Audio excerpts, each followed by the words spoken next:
예수님 주변에는 늘 많은 사람들이 몰렸습니다. 서로 손을 얹어서 기도해 주기를 예수님께 청했습니다. 그런 와중에 사람들이 어린이들을 예수님께 데려왔습니다. 그래서 이 어린이들에게 손을 얹어서 기도해 주시기를 바랐습니다. 아마도 이 어린이들은 질병이 있거나 어른들로서는 해결하지 못하는 어려움을 가진 어린이들일 것입니다. 이들에게는 예수님의 도움이 절실하게 필요했습니다. 그런데 제자들이 이를 가로막으면서 그 어린이들을 꾸짖었습니다. 아마 어른들 기도해 주기도 바쁜데 뭐 애들까지 데려와서 난리냐 하는 그런 식의 반응이었을 것입니다. 하지만 예수님께서는 어린이들이 내게 오는 것을 허락하고 막지 말아라. 하늘나라는 이런 사람들의 것이다 라고 하면서 그 어린이들의 손을 얹고 기도해 주셨다는 말씀입니다. 요즘 TV에서 여러 가지 뉴스를 접하게 됩니다.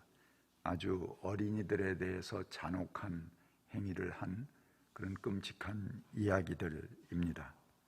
천안에서 어린이를 캐리어에 넣어서 밟아서 사망케 한 그런 사건, 유명한 정인이 사건, 6개월 된 아기를 입양해서 학대하다가 10개월째 사망에 이르게 만든 그런 사건, 이모부가 물고문을 해서 죽음에 이르게 한 사건, 구미의 3세 여아 사건은 아이의 죽음보다는 할머니가 엄마냐 누구냐 하는 그런 관심으로 드라마를 방불케 하는 그런 뉴스가 되어버렸습니다.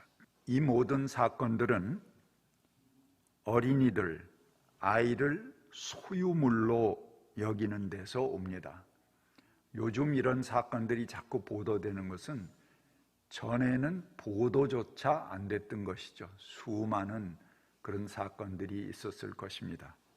그래도 내가 내 새끼 그렇게 하는데 뭐 잘못된 게 있냐, 이런 것들이 통하던 그런 시대였기 때문에 아마 잠잠했을 것입니다. 요즘은 강아지도 소유물에서 반려자로 인정하는 그런 법이 통과되었습니다. 유럽에서는 반려동물에게 인간과 소유물의 중간 정도의 제3의 지위를 부여합니다. 하물며 동물도 그러한데 내 새끼도 내가 마음대로 한다, 이런 식의 막무가내 부모들이 사회적으로 문제가 되고 있는 것입니다. 1989년 11월 20일에 전 세계 지도자들이 UN 아동 권리 협약이라는 역사적 약속을 이루어냈습니다. 그래서 UN 아동 권리 협약은 역사상 가장 많은 국가가 비준한 인권 조약입니다. 그래서 전 세계 아동의 삶을 변화시킨 획기적인 선언이 되었습니다. 아동이 누려야 할 모든 권리를 담은 UN 아동 권리 협약은 각 나라에서 그 어린이의 상황을 개선하는 기반이 되었습니다. 그리고 이 권리 협약은 다음에 4가지 기본 원칙 안에서 제정이 되었습니다. 첫 번째는 비차별의 원칙입니다. 모든 어린이는 본인과 부모, 후견인의 인종, 피부, 성별, 언어, 종교, 정치적 의견, 출신, 재산, 장애 여부, 태생, 신분 등과 관계없이 동등한 권리를 누려야 한다는 원칙입니다. 과거에 우리가 이 크레용의 살색이라는 게 있었죠. 근데 요즘은 살색이라고 그러지 않습니다. 살구색 그렇게 바꾸었습니다. 왜 그러냐면 살색은 다양하기 때문에. 그렇죠? 검은 피부를 가진 사람도 있고 빨간 피부를 가진 사람도 있고. 그래서 이것이 잘못하면은 사람을 차별하는 정신을 심어줄 수가 있어서 크레용 색깔에서부터 타인을 존중하는 정신이 반영되고 있는 것입니다. 부자들의 자녀에도 무상급식을 주어야 되느냐? 바로 얼마 전에 대한민국 서울에서 있었던 그런 논쟁입니다. 오세훈 시장이 투표로 아마 자신이 있었나 보죠. 그래서 투표로 묻고 결국 낙마한 그런 의제이기도 합니다. 애들을 급식하는데 예산을 얼마나 줄이느냐, 그런 관점에서 본다는 것이 얼마나 어른들 중심의 관점입니까? 그렇죠? 조금 예산이 더 들지라도 애들 차별 없이 같이 먹일 수 있다면 그것이 잔치상이 되지만, 그 상에 돈 내고 먹는 애, 돈 안 내고 급식 받는 애가 차별이 서로 구별이 된다면 이건 아이들 사이에 차별이 되고 나중에 사회적 문제로 크게 이것이 발전해 갈 수 있는 그런 큰 문제였습니다. 요즘도 아파트 단지에 임대 아파트가 하나 끼어 있으면은 그 주민들이 허용을 하지 않습니다. 그래서 그 아파트 주변에 울타리를 치고 출입도 다른 통로로 하게 하고, 세상에 이런 야만이 어디 있습니까? 근데 그 야만을 어린이들의 교실에까지 옮겨와서 누구는 무상급식에, 누구는 돈 내고 먹는 애, 이렇게 차별해버리면 정말 난감한 것이죠. 이것이 바로 비차별의 원칙입니다.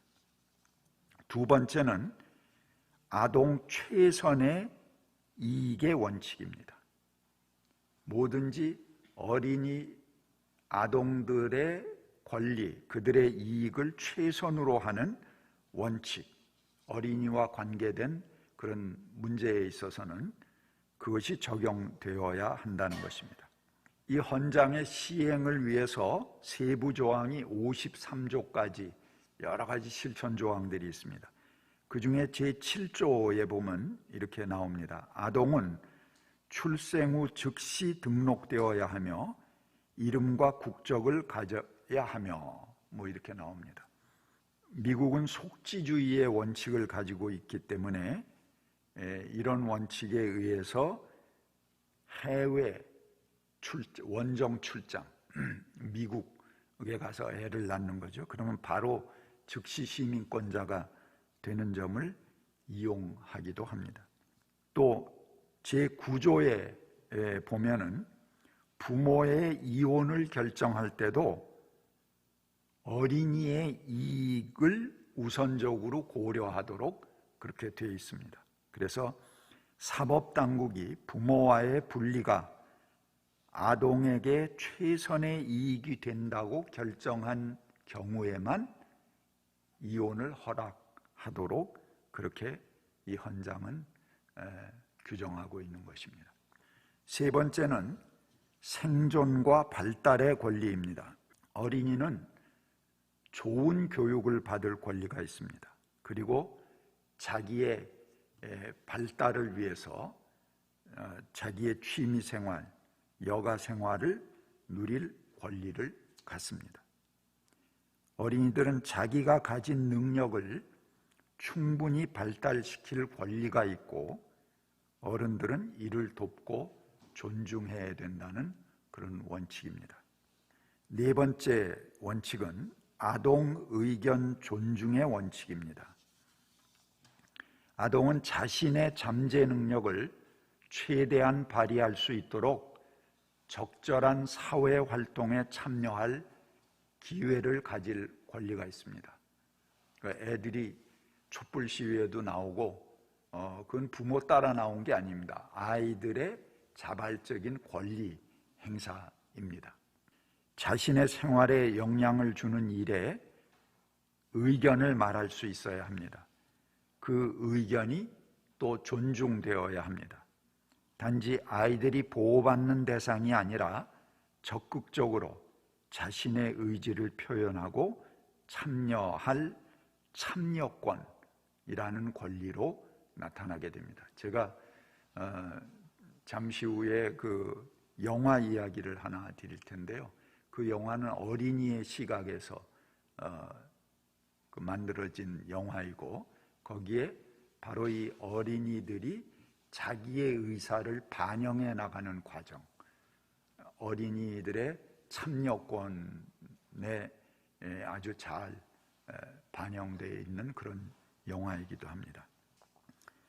그리고 코로나19로 인해 상대적으로 가난한 나라, 난민, 이민자, 이런 어린이들은 극한 상황에 내몰리고 있는 실정입니다. 어린이나 청소년들이 상대적으로 코로나 감염이 적기는 합니다. 하지만 이들이 감염되지 않는 것은 아닙니다. 전체 감염자의 11%는 어린이 감염자들입니다. 어린이는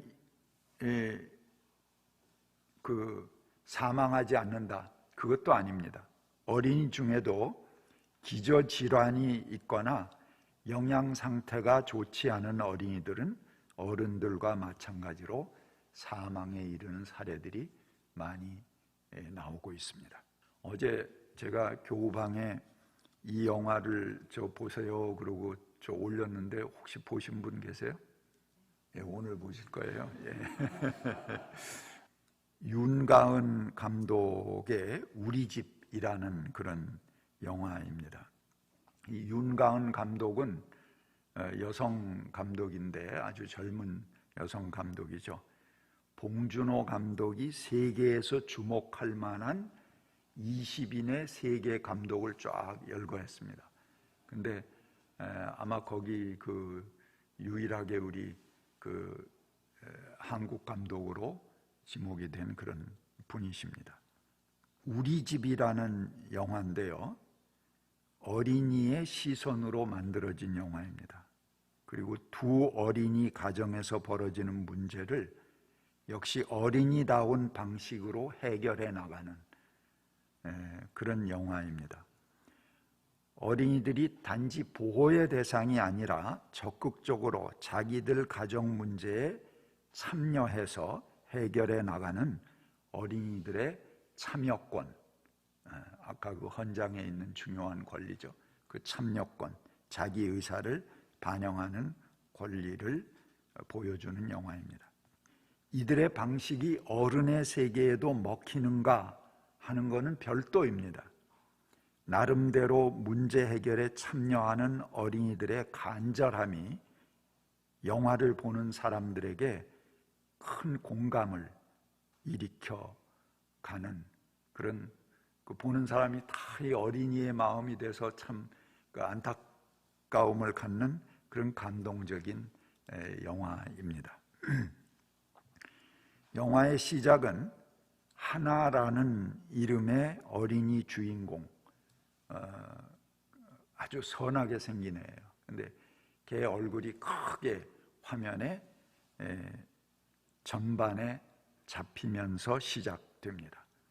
그리고 이 왼쪽 옆에는 엄마의 얼굴이 나옵니다. 초점이 맞는 것도 아니고 그냥 하나의 엑스트라로 엄마의 얼굴이 나오는 거죠. 그리고 엄마와 아빠가 싸우는 장면이 나옵니다. 엄마가 와와와 하고 이제 싸우는 그 입이 이쪽 한쪽 구석에 잡히고, 한쪽에는 거기에 맞대응하며 화를 내는 아빠의 들썩거리는 어깨가 이렇게 부옇게 양쪽에 나옵니다. 그 사이에 이 하나라는 어린이의 얼굴이 크게 잡혀 있습니다. 엄마가 뭐라 그러면 엄마 쪽을, 아빠가 뭐라 그러면 소리를 지르면 아빠 쪽을 불안하게 그 눈동자를 왔다 갔다 하면서 보는 그 불안한 얼굴이 한참 동안을 나오게 됩니다. 이런 거를 그 영화에서 롱테이크 기법이라고 그런데요. 한 장면이 정지 화면처럼 오래 머무르는 그런 기법으로 영화는 시작됩니다. 마치 전체 영화를 비춰주는 그런 오페라의 서막처럼 이 첫 장면이 시작이 됩니다. 하나는 그 선한 얼굴대로 학교에서 선행상을 받았습니다. 그리고 집으로 돌아오는 도중에 한 가족이 매우 즐겁게 가족여행을 가는 장면을 보게 됩니다.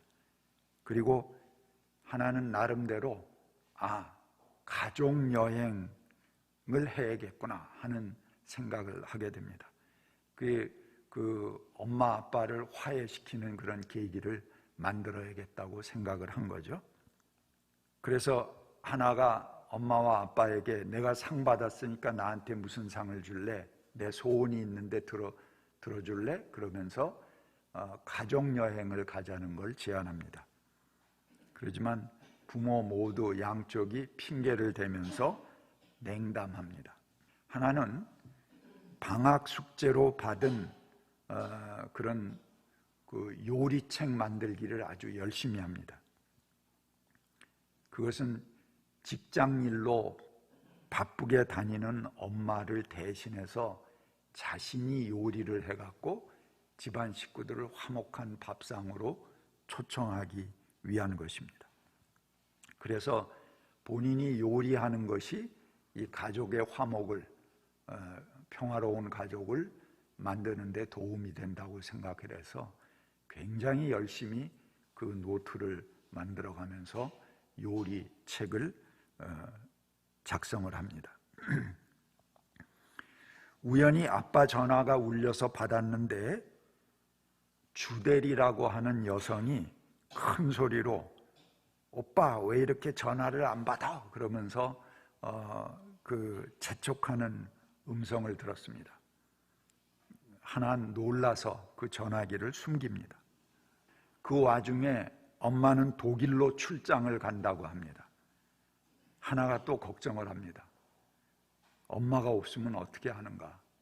이 자기들 걱정이 아니고 엄마와 아빠가 헤어질까 봐 하나가 많이 걱정을 하는 것이죠. 그래서 하나는 아빠의 전화기와 엄마의 여권을 숨겨버립니다. 밀봉해서 상자 안에 박싱을 해갖고 다른 친구 집에 갔다가 숨겨버리게 됩니다. 그러던 중에 또 다른 한 어린이를 만나게 됩니다. 우연히 마트에서 그 무료 샘플로 주는 걸 계속 집어먹던 한 어린이를 보게 됩니다. 근데 그 어린이가 언니와 같이 있었는데 언니를 잊어버리고 막 길을 헤매고 있는 거예요. 그래서 하나가 자기보다 훨씬 어린 애들이니까 걔들을 도와서 유진이입니다. 어린애가 유진이고 그 언니가 유미인데 이 유진, 유미 두 자매를 집까지 유진이를 집으로 데려다줘서 유미와 만나게 도와줍니다. 그리고 하나가 이제 요리하는 게 취미고 요리를 열심히 하기 때문에 이 두 어린이도 항상 엄마 아빠가 없어요. 그리고 자기들끼리만 다녀요. 그래서 하나가 걔네들하고 어울리면서 요리도 만들어서 먹이고 이렇게 하니까 금방 서로 친해졌습니다. 하루는 유진이 집에서 화분에 이 방울토마토가 맺힌 것을 발견합니다. 근데 토마토가 하나 떨어졌어요. 그래서 하나가 그거를 손에 들고 있었는데 그 화분에 이런 글씨가 있습니다. 가족만 따 먹으세요. 이렇게 돼 있습니다. 그래서 하나가 그걸 들고 있으니까 제일 어린 유진이가 와서 묻습니다. 언니 그거 땄어? 아니야, 여기서 주운 거야. 그래? 근데 언니는 그거 먹어도 돼. 이게 이미 가족으로 받아들이고 인식한다 하는 그런 친근감의 표시겠죠? 하나가 부모들이 헤어지는 것에 대한 두려움을 가지고 있다면 유진, 유미 이 두 자매는 이사를 하는 것에 대해서 두려움을 가지고 있습니다. 그 어린 애들이 부모가 직장을 따라 이리저리 옮기기 때문에 벌써 6, 7번 이사를 했다는 것입니다. 그래서 친구를 사귈만 하면 또 이사를 하고 또 이사를 해서 계속 친구가 없습니다. 그리고 또 이사를 하게 된다면 지금 모처럼 가족처럼 생각하는 이 하나 언니와 헤어지게 될 것을 걱정하게 됩니다. 근데 이 어린이들은 자기들 방식대로 적극적으로 대응해 나갑니다. 아빠와 통화했던 주델이라는 여성을 악당이라고 말하면서 하나가 공중전화를 해서 셋이 한마디씩 겁을 줍니다. 물론 그 전화를 받고 겁먹을 사람은 아무도 없습니다. 아이들의 협박놀이, 협박이란 말은 좀 맞지 않고 그 화내는 놀이라고 할까요? 그런 놀이식으로 하는 것에 그 주눅이 들거나 겁먹을 그런 사람은 없죠. 오히려 귀엽기만 한 그런 화내는 놀이지만 그 절실한 아이들의 마음을 읽을 수가 있습니다. 이사에 대해서도 적극 대응하기로 세 어린이는 마음을 합했습니다. 그래서 방을 내놓은 주인이 마음을 돌이키도록 그 주인 아주머니가 들고 가는 수박도 들어주고 뭐 짐보따리도 들어주고 동네 청소도 깨끗이 해놓고 자기 주변을 이렇게 정리를 해놓습니다. 그리고 집을 보러 오는 사람이 나타나면 오히려 집안을 전부 헝클어서 엉망을 만들어 난장판을 만들어 놓습니다. 그리고 그 사람이 와서 아주 놀래갖고 혀를 절레절레 내둘면서 가는 모습을 즐깁니다.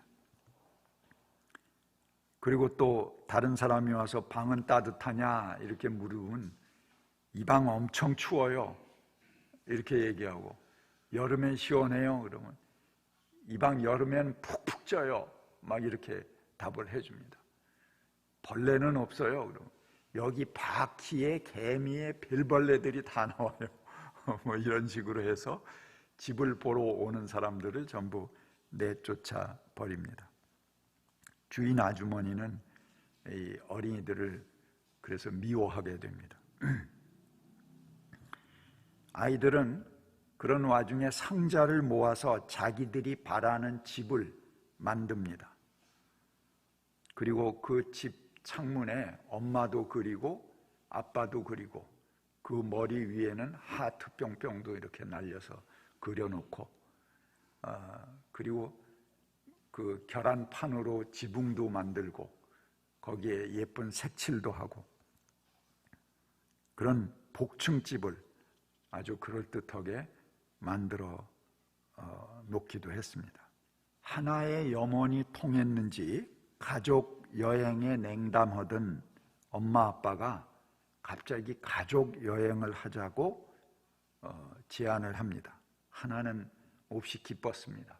그래서 설레는 마음으로 여행 준비를 합니다. 여행 전날 여러 가지 요리를 해서 담아놓기도 하고, 그런데 그 여행 전날인데도 이상한 분위기가 돕니다. 하나는 이상한 기분이 들어서 자는 척하다가 나와서 엄마 아빠의 대화를 듣게 됩니다. 잠시 떠나 있는 것으로만 말해. 아직 하나에게는 이혼 이야기는 하지 말고 우리 마무리는 잘하자, 이런 대화를 하나가 듣게 됩니다. 하나는 뒤척이다가 그 다음날 아침에 가출을 해버립니다. 그렇게 여행을 바라던 하나는 여행이 이제는 가장 기피하는 대상이 되어버렸습니다. 그래서 동생들 집으로 갑니다. 마침 집주인이 새로 오려는 세입자가 거의 결정이 됐는데 뭐 여러 가지 요구를 합니다. 도배도 새로 해주고 뭐 싱크대도 새로 놔주고 뭐 또 새로 하고 이렇게 요구를 하니까 집주인이 그럼 차라리 그냥 전에 사람 그냥 있게 하는 게 낫겠다 이렇게 생각을 하고 그 아빠에게 전화를 하는데 아빠 전화가 연결이 안 됩니다. 그런 상황을 목격한 이 어린이들이 부지런히 아빠에게 전화를 해보지만 전화 연결이 안 됩니다. 그래서 하나가 자기 여행을 피할 목적도 있고 그래서 애들을 데리고 그 아빠를 찾아가는 그런 여행을 떠나게 됩니다. 아빠는 어느 해변가에 호텔에서 근무한다고 합니다. 가장 어린 유진이는 상자로 만든 모형 집을 메고 여행을 떠납니다. 언니들이 그 뭐하러 그렇게 무거운 걸 메고 가? 그러고 전부 핀잔을 줍니다. 하지만 이 유진이는 자기 몸집만한 그 모형 집을 메고 이거 엄마 아빠에게 보여주어야 한다면서 굳이 그것을 메고 갑니다. 하나와 가족들이 차례로 하나에게 전화를 합니다. 엄마, 아빠, 오빠. 근데 하나는 그 전화가 울릴 때마다 극히 두려워합니다. 그러면서 그 전화를 회피합니다. 이렇게 아이들끼리 어렵게 찾아간 해변인데 그 해변에는 아무것도 없습니다. 잘못 온 것입니다. 그들에게 상징처럼 놓여있는 텅 빈 해변에서 우연히 유미에게 엄마 전화가 연결되었습니다. 잠깐 연결이 됐다가 끊겼습니다. 아마 멀리 지방이기 때문에 끊긴 것 같습니다. 그러니까는 잘 따라오던 유미가 거기서 그 하나에게 화를 냅니다. 언니, 차라리 집에 있었으면 전화를 받을 수도 있고 우리가 이사를 안 갈 수도 있었는데 왜 괜히 아빠도 못 찾는데 여기까지 데려왔어? 그러면서 유미에게 막 화를 냅니다. 그러니까 하나도 왜 나에게 화를 내냐? 난 너희들을 도와주려고 한 것인데. 그리고 너는 고작 이사지만 나는 이라면 그 하나의 서름이 복받쳐 올라옵니다. 말을 잇지 못합니다. 유미가 다시 되쏩니다.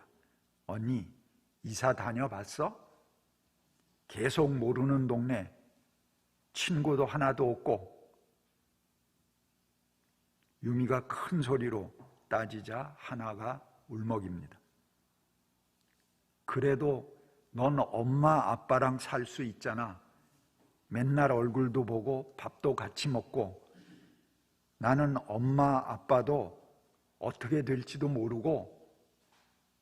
그러면서 또 말을 잇지 못하고 앉아서 울게 됩니다. 먼 해변은 만나보려는 아빠도 없고 가족의 화해를 계획하고 가려던 여행은, 가족 여행은 이별 여행이 되어버렸습니다. 아이들은 어렵게 메고 온 모형 집, 우리 집이라고 하는 그 모형의 집을 셋이 발로 밟아 부셔버립니다. 그리고 아이들은 해변에서 큰 소리를 내며 주저앉아 웁니다. 밤이 되었습니다. 마침 해산하는 임신부 가족이 급하게 병원으로 떠난 텐트에 아이들이 들어가서 누웠습니다. 세 아이가 나란히 누워서 이야기합니다. 제일 어린 유진이가 여기 진짜 좋다 그러고 텐트에서 말합니다. 그러니까 그 언니 유미가 여기가 우리 집이면 좋겠어. 하나가 말합니다. 그래? 그럼 우리 그냥 여기서 살까? 우리 집 하자. 그 아이들이 정성껏 만든 그 상자, 집을 발로 부셔버리고 이 아이들은 새로운 집을 찾는 것입니다. 불안과 두려움만 심어주는 각자의 집을 허물고 새로운 관계로 만들어가는 새로운 집을 꿈꾸게 됩니다. 단지 혈연의 집일 뿐 서로 믿어주지도 서로를 세워주지도 않는 집, 늘상 싸움과 다툼만으로 긴장케 하는 집은 세 아이들이 발로 밟아서 부숴버립니다. 그리고 아이들은 빈 해변에서 새로운 관계를 쌓습니다. 비록 남이지만 서로 듬직하고 따뜻한 새로운 가족의 사랑을 느끼게 됩니다.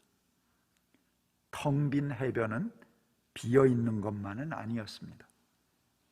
해프닝이 된 해변 여행을 마치고 아이들은 집으로 돌아와서 각자 집으로 헤어집니다. 유진이랑 유미는 또랑또랑한 눈망울로 하나 언니를 향해서 묻습니다.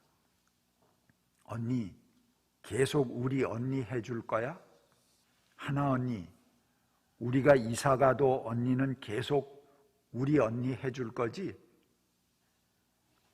아이들의 눈망울이 촉촉해지고 울먹이는 소리로 묻자 잠시 머뭇거리던 하나가 빙긋이 웃으면서 단호한 목소리로 답해줍니다. 당연하지. 언니는 계속 너희 언니 할 거야. 이 아이들만의 새로운 관계, 새로운 가정이 거기 만들어지는 것이죠. 집으로 돌아온 하나의 집은 텅 비어 있습니다.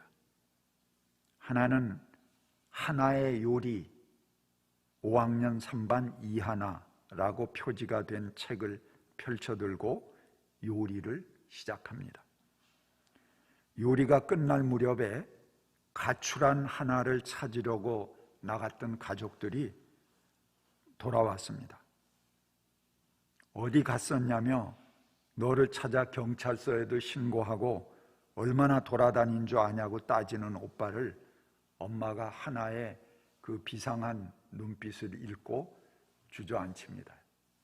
그리고 하나는 우리 밥 먹자라며 식탁에 가족들을 앉힙니다. 그리고 자기가 한 요리를 아무 말 없이 조용히 한 사람 한 사람에게 배분해 놓습니다.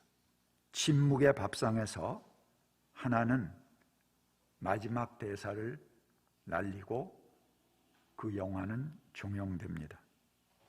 든든하게 밥 먹고 진짜 여행 준비하자.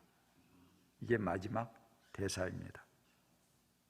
그리고 자막이 나오는 동안 가족이 조용히 밥을 먹는 소리가 배경에서 들려옵니다. 이 하나라는 어린이의 눈으로 그린 영화입니다. 단지 어린이를 생존의 권리나 보호의 대상으로만 보는 것이 아니라 어린이가 스스로 주체가 되어서 주변을 바꾸어 가려는 의지를 보여주는 영화입니다. 과하지 않고 어린이다운 방식이지만 어린이의 간절한 자기 해결 의지에 시청자들을 끌어들입니다. 여기 어린 주인공들은 뭐 이렇게 아역 배우로서 아주 그 감동을 자아내는 그런 연기를 하는 배우들이 아닙니다. 그냥 동네 애들이에요. 편안함. 그리고 자기들끼리 노는 그런 모습으로 계속 영화가 진행됩니다. 여기서 자기 발달과 참여의 주체가 되는 적극적인 어린이상을 볼 수 있습니다. 어른들의 눈으로 보면 가당치 않은 해결이지만 주변의 삶을 바꾸어 가려는 어린이들의 간절함에 어느덧 동화되게 됩니다. 시청자도 어느새 그들과 하나가 되어서 어린이들의 마음을 갖게 됩니다. 작은 소리로 강한 메시지를 던지는 그런 영화입니다. 꼭 여러분들 같이 보시길 바랍니다.